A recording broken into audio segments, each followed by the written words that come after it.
दर्शकों ब्रेक तो बाद थोड़ा स्वागत है जी। डॉक्टर साहब साडा पहला message sari nuclear and weapons वाली वीडियो ते पंकज बोरा जी लिखते हैं, डॉक्टर जी मैं समझ सकता हाँ कि बहुत ज़्यादा ईमेल ते समा घट होने करके तुसी हर एक टिप्पणी का जवाब नहीं दे सकते ते तुसी सोशल मीडिया तो उही टिप्पणी चुकते हो जड़ी तुहाडे हक विच होवे जां जिन्हों तुसी तोड़ मरोड़ के पेश कर सकते हो, पर 28 48 72 घंटिया तो चों तुसी 10 मिनट ਤਾਂ ਕੱਢ ਹੀ ਸਕਦੇ ਹੋ ਕਿ ਤੁਹਾਡੇ ਖਿਲਾਫ ਲਿਖੀਆਂ ਟਿੱਪਣੀਆਂ ਜਾਂ ਜਵਾਬ ਦੇ ਸਕੋ। ਘੱਟੋ ਘੱਟ ਉਹ ਜੋ ਅਸ਼ਲੀਲ ਨਹੀਂ ਹੁੰਦੀਆਂ, ਕਿਉਂਕਿ ਤੁਸੀਂ ਹੋਰ ਪ੍ਰੋਗਰਾਮਾਂ ਲਈ ਵੀ ਤਾਂ ਸੱਚੋ ਸੱਚ ਨੂੰ ਛੱਡਦੇ ਹੀ ਹੋ। ਇਹ ਉਹ ਮੀਡੀਆ ਹੈ ਜਿਹੜਾ ਹਜ਼ਾਰਾਂ ਲੋਕਾਂ ਵੱਲੋਂ ਦੇਖਿਆ ਜਾਂਦਾ ਹੈ, ਜਿਨ੍ਹਾਂ ਵਿੱਚ ਇੱਕ ਮੈਂ ਵੀ ਹਾਂ। ਜੇ ਤੁਹਾਡੇ ਕੋਲ ਇੰਨਾ ਸਮਾਂ ਨਹੀਂ ਤਾਂ ਤੁਹਾਡਾ ਕੋਈ ਅਸਿਸਟੈਂਟ ਇਹਨਾਂ ਸੋਸ਼ਲ ਮੀਡੀਆ ਦੀਆਂ ਟਿੱਪਣੀਆਂ ਦਾ ਜਵਾਬ ਦੇ ਸਕੇ, ਨਹੀਂ ਫਿਰ ਲੋਕਾਂ ਨੂੰ ਐਵੇਂ ਬੇਵਕੂਫ ਬਣਾਉਣਾ ਛੱਡ ਦਿਓ। ਮੈਂ ਕਲੀਅਰ ਕਰਨਾ ਚਾਹੁੰਦਾ ਹਾਂ कि मैं किसी हिंदू जथेबंदी ਜਾਂ RSS ਦਾ ਮੈਂਬਰ ਨਹੀਂ ਹਾਂ, ਇੱਕ ਆਮ ਹਿੰਦੂ ਹਾਂ। ਬਫਰ ਸਟੇਟ ਦਾ ਕਨਸੈਪਟ ਹੀ ਲੋਕਾਂ ਨੂੰ ਬੇਵਕੂਫ ਬਣਾਉਣਾ ਹੈ। ਅਮਰੀਕਾ ਅਤੇ ਚਾਈਨਾ ਦਾ ਕਿਹੜਾ ਬਾਰਡਰ ਲੱਗਦਾ ਹੈ ਆਪਸ 'ਚ? ਅਮਰੀਕਾ ਦਾ ਅਫਗਾਨਿਸਤਾਨ ਅਤੇ ਰੂਸ ਨਾਲ ਕਿਹੜਾ ਬਾਰਡਰ ਲੱਗਦਾ ਹੈ? ਉਹ ਫਿਰ ਵੀ ਇੱਕ ਦੂਜੇ ਤੇ ਸਿੱਧੇ ਅਸਿੱਧੇ ਹਮਲੇ ਕਰਦੇ ਰਹਿੰਦੇ ਹਨ। ਜਾਪਾਨ ਤੇ ਜਦੋਂ ਪਰਮਾਣੂ ਬੰਬ ਸੁੱਟਿਆ ਸੀ ਤਾਂ ਅਮਰੀਕਾ ਦਾ ਕਿਹੜਾ ਬਾਰਡਰ ਲੱਗਦਾ ਸੀ ਜਾਪਾਨ ਨਾਲ? ਬਿਲਕੁਲ ਇਡੀਅਟ कॉन्सेप्ट। न्यूक्लियर हथियार वरतन लई बॉर्डर साझा होना जरूरी नहीं है, बल्कि बॉर्डर नाल लगन नाल न्यूक्लियर हथियार वरतन दा खतरा घटता है, क्योंकि नुकसान आप नूं होवेगा नाल ही। जे खालिस्तान बनता है तां इंडिया ਅਤੇ ਪਾਕਿਸਤਾਨ ਨੂੰ ਇੱਕ ਦੂਜੇ ਤੇ ਅਟੈਕ ਕਰਨਾ ਆਸਾਨ ਹੋਵੇਗਾ, ਕਿਉਂਕਿ ਉਸ ਦਾ ਉਹਨਾਂ ਤੇ ਸਿੱਧਾ ਅਸਰ ਨਹੀਂ ਹੋਵੇਗਾ। ਸੋ ਤੁਸੀਂ ਲੋਕਾਂ ਨੂੰ ਬੇਵਕੂਫ ਬਣਾਉਣਾ ਬੰਦ ਕਰ ਦਿਓ ਜੀ। ਡਾਕਟਰ ਸਾਹਿਬ पंकज वोरा जी का बहुत बहुत शुक्रिया जी। अजकल अगे तो दो होर सी, कोई डेंजरस हॉक, एक दा पता नहीं किहड़ा सी होर केडी पंजाबी, हुण वो गायब हो गए ते ये वोरा साहब प्रगट हो गए जी। और इन्हां दी हुण हर एक जिहड़ी यूट्यूब अपलोडिंग हुंदी है उहदे थल्ले हुंदा है कमेंट, अश्लीलता नहीं है लिखदे जी, पर ये जरूर है कि भी कमेंट करते हैं। भावें कहण नूं तां कहंदे ने कि इन्हां दा कोई RSS जां किसी हिंदूत्वी जथेबंदी नाल संबंध नहीं है जी, पर जदों तुसीं इन्हां दे कमेंट्स नूं जोड़ के देखदे हो तो फिर तुहानूं ये लगदा है कि भी जरूरी नहीं कि किसी ने RSS की मैंबरशिप लई होए। जिहड़ा हिंदू नैशनलिज्म है वो जिहड़ा सिर चढ़ के बोलदा जी। उन्होंने पहलां तां सानूं कहा कि जी असीं जवाब नहीं दिंदे, ਅਸੀਂ टाइम ਕੱਢ ਲਈਏ, असिस्टेंट रख ਲਈਏ, ਹੋਰਲਾਂ ਲਈ भी ਛੱਡਦੇ हैं, दूसरे ਲਈ भी।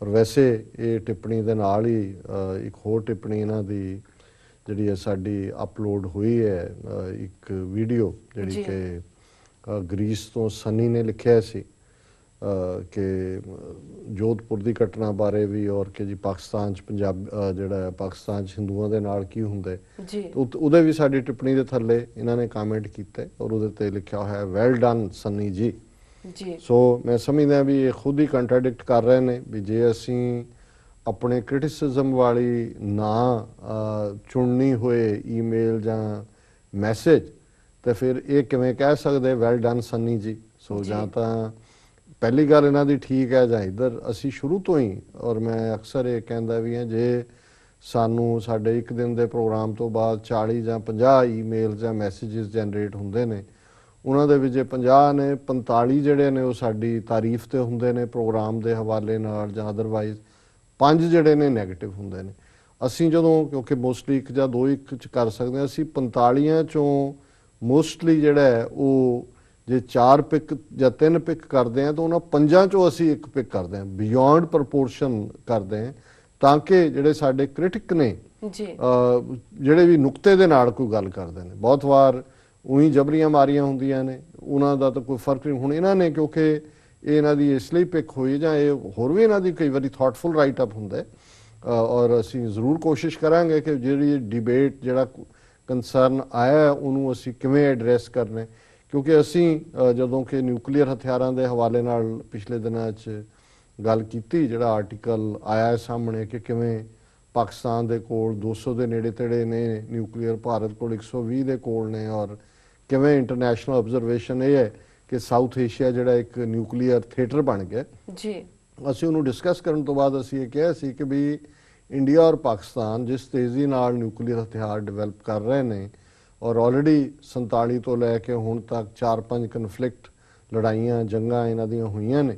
ਸੋ ਇਹਦਾ ਪਰਮਾਨੈਂਟ ਸੋਲੂਸ਼ਨ ਇਸ ਗੱਲ ਦੇ ਵਿੱਚ ਲਾਈ ਕਰਦਾ ਹੈ ਕਿ ਇੰਡੀਆ ਔਰ ਪਾਕਿਸਤਾਨ ਦੇ ਵਿਚਕਾਰ ਇੱਕ ਬਫਰ ਸਟੇਟ ਖਾਲਿਸਤਾਨ ਹੋਏ ਤਾਂ ਕਿ ਜਿਹੜਾ ਡਾਇਰੈਕਟ ਇਹਨਾਂ ਦਾ ਕੰਟੈਕਟ ਹੈ ਉਹ ਆਪਸ ਟੁੱਟੇ। ਔਰ ਇਹ ਜ਼ਾਹਰ ਹੈ ਵੀ ਡਾਇਰੈਕਟ ਕੰਟੈਕਟ ਤਾਂ ਹੀ ਟੁੱਟੇਗਾ ਕਿ ਜੇ ਬਾਰਡਰ ਡਿਸਪਿਊਟ ਨਹੀਂ ਰਹੇਗਾ ਜੀ। ਹੁਣ ਜਿਹੜੀਆਂ ਇੰਡੀਆ ਔਰ ਪਾਕਿਸਤਾਨ ਦੀਆਂ ਲੜਾਈਆਂ ਨੇ 5 ਜਾਂ 6 ਜਿਸ ਵੀ ਤੁਸੀਂ ਲਿਹਾਜ਼ ਨਾਲ 48 49 ਦੀ 65 ਦੀ 71 ਦੀ ਫਿਰ ਕਾਰਗਿਲ ਦੀ ਉਹਨਾਂ ਨੂੰ ਤੁਸੀਂ ਮਿਲਾ ਲੈਂਦੇ ਹੋ। ਉਹਦਾ ਮੇਨ ਰੀਜ਼ਨ ਤਾਂ ਕਸ਼ਮੀਰ ਹੈ, ਕਸ਼ਮੀਰ ਦਾ ਝਗੜਾ ਹੈ। ਉਧਰੋਂ ਗੁਜਰਾਤ ਦੇ ਵਿੱਚ ਜਿਹੜਾ ਇਹਨਾਂ ਦਾ ਸੀ ਹੈ ਉਹਦੇ ਵਿੱਚ ਹੈ ਜਾਂ ਸਾਇਚਨ ਗਲੇਸ਼ੀਅਰ ਹੈ ਉਹ ਵੀ ਕਸ਼ਮੀਰ ਦੇ ਵਿੱਚ ਹੈ। ਸੋ ਜਦੋਂ ਬਫਰ ਸਟੇਟ ਖਾਲਿਸਤਾਨ ਵਿੱਚ ਆ ਜਾਂਦੀ ਹੈ ਇੰਡੀਆ ਪਾਕਿਸਤਾਨ ਦੀ ਫਿਰ ਤਾਂ ਲੜਾਈ ਦਾ ਕੋਈ ਕਾਰਨ ਨਹੀਂ ਰਹਿੰਦਾ ਜੀ।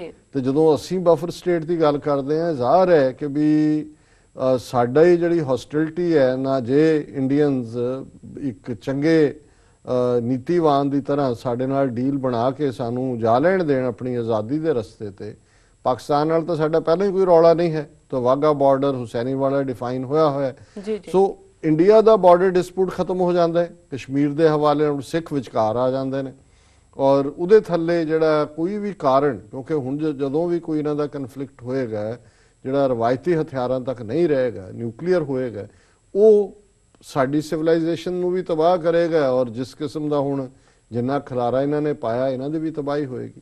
ਬਾਕੀ ਜਿਹੜਾ ਆਰਗੂਮੈਂਟ ਪੋਜ਼ਿਟਿਵ ਹੈ ਇਹਦੇ 'ਚ ਅਸੀਂ ਇਹ ਸਮਾਰਟਨੈਸ ਦੇਖਦੇ ਹਾਂ ਵੀ ਕਿਵੇਂ ਸਾਡੇ ਇਹ ਜਿਹੜੇ ਹਿੰਦੂ ਵੀਰ ਨੇ ਇਹ ਕਿਵੇਂ ਸਮਾਰਟ ਨੇ ਕਿ ਹੁਣ ਜਿਹੜਾ ਇਹ ਆਰਗੂਮੈਂਟ ਸੀ ਸਾਡਾ ਇਹਨੂੰ ਉਹਨਾਂ ਨੇ ਪੂਰਾ ਘੁਮਾ ਕੇ ਦੂਜੇ ਪਾਸਿਓਂ ਕਰ ਦਿੱਤਾ। ਅਸੀਂ ਇਹ ਕਿਹਾ ਕਿ ਭਾਈ ਜਿਹੜੀਆਂ ਬਾਕੀ 5 ਨਿਊਕਲੀਅਰ ਤਾਕਤਾਂ ਨੇ ਦੁਨੀਆ ਦੇ ਵਿੱਚ ਰਸ਼ੀਆ ਹੈ, ਅਮਰੀਕਾ ਹੈ, ਚੀਨ ਹੈ, ਫਰਾਂਸ ਹੈ, ਇੰਗਲੈਂਡ ਹੈ ਜੀ। ਹੁਣ ਇਹਨਾਂ ਕਿਤੇ ਵੀ 2 ਤਾਕਤਾਂ ਦਾ ਆਪਸ ਦੇ ਵਿੱਚ ਬਾਰਡਰ ਨਹੀਂ ਲੱਗਦਾ। ਨਾ ਤਾਂ ਹੁਣ ਰੂਸ ਦਾ ਇੰਗਲੈਂਡ ਨਾਲ ਲੱਗਦਾ ਨਾ ਰੂਸ ਦਾ ਜਿਹੜਾ ਹੈ ਉਹ ਫਰਾਂਸ ਨਾਲ ਲੱਗਦਾ ਜਾਂ ਚੀਨ ਦਾ ਅਮਰੀਕਾ ਨਾਲ ਲੱਗਦਾ।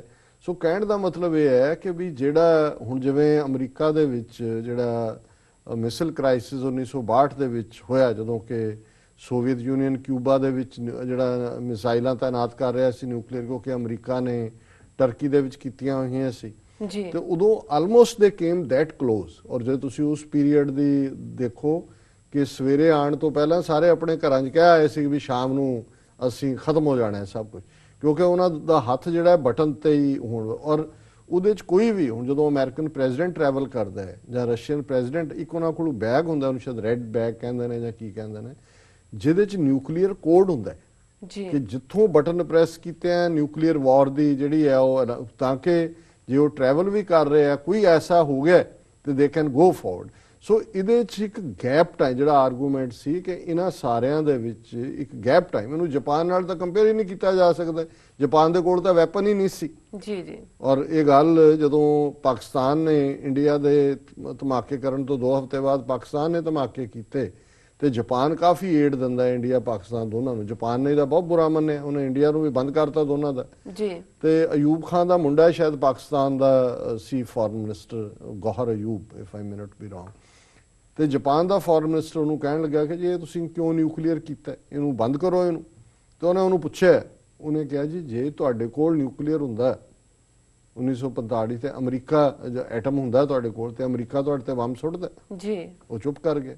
ਉਹ ਕਹਿੰਦਾ ਜੀ ਬਸ ਇਹੀ ਗੱਲ ਹੈ ਇੰਡੀਆ ਨੇ ਬਣਾ ਲਿਆ ਸੀ ਅਸੀਂ ਨਾ ਕਰਦੇ ਤੇ ਸਾਡਾ ਉਹ ਹਾਲ ਕਰਨਾ ਸੀ ਇਹਨਾਂ ਨੇ ਜੋ ਤੁਹਾਡਾ ਅਮਰੀਕਾ ਨੇ ਕੀਤਾ। ਸੋ ਉਹ ਆਰਗੂਮੈਂਟ ਹੀ ਡਿਫਰੈਂਟ ਹੈ। ਸਾਡਾ ਤਾਂ ਇਹ ਹੈ ਕਿ ਇਹ ਦੋਨੋਂ ਹੀ ਇਰਰਿਸਪੌਂਸਿਬਲ ਨੇ।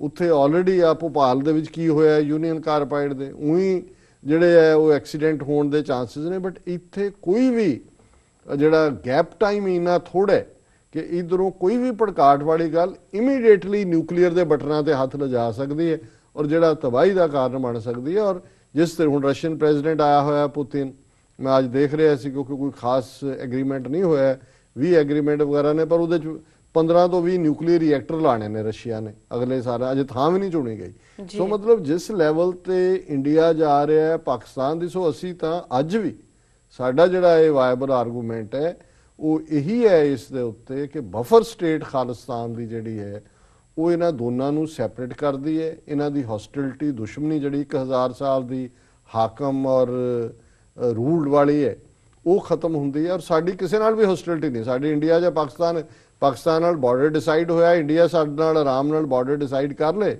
ਔਰ ਫਿਰ ਜਿਹੜਾ ਰੌਲੇ ਵਾਲੀ ਗੱਲ ਹੀ ਨਹੀਂ ਰਹਿੰਦੀ। ਔਰ ਇਹੀ ਅਲਟੀਮੇਟ, ਇਹ ਗੱਲ ਅੱਜ ਸਮਝ ਆ ਜਾਏ ਨਾ ਇੰਟਰਨੈਸ਼ਨਲ ਪਾਵਰਸ ਨੂੰ, ਹੋਰ ਖੱਜਲ ਖਰਾਬੀ ਨਾਲੇ ਕਹਿਣ ਜੇ ਇੰਡੀਆ ਪਾਕਿਸਤਾਨ ਦੀ ਦੋਸਤੀ ਹੋ ਜਾਏ, ਕਦੇ ਵੀ ਨਹੀਂ ਹੋ ਸਕਦੀ। ਜੀ ਜੀ, ਉਹ ਨਾ ਮੈਂਟਲੀ ਐਕਸੈਪਟ ਕਰਦੇ ਨੇ ਤੇ ਪਾਕਿਸਤਾਨ ਨੂੰ ਤਾਂ ਸਮਝਦੇ ਨੇ ਵੀ ਅਸੀਂ ਹੜੱਪਣੇ, ਉਹ ਨਿਊਕਲੀਅਰ ਲੈ ਕੇ ਬੈਠੇ ਨੇ ਵੀ ਸਾਨੂੰ ਹੜੱਪਣ ਤੋਂ ਪਹਿਲਾਂ ਹਮ ਤੋਂ ਡੂਬेंगे ਸਨਮ, तुम्हें भी ले डूबेंगे, ਵੈਸੇ ਤਾਂ ਡੁੱਬਣਾ ਹੀ ਹੈ, ਤੁਹਾਨੂੰ ਵੀ ਲੈ ਜਾਣਾ ਨਾਲ।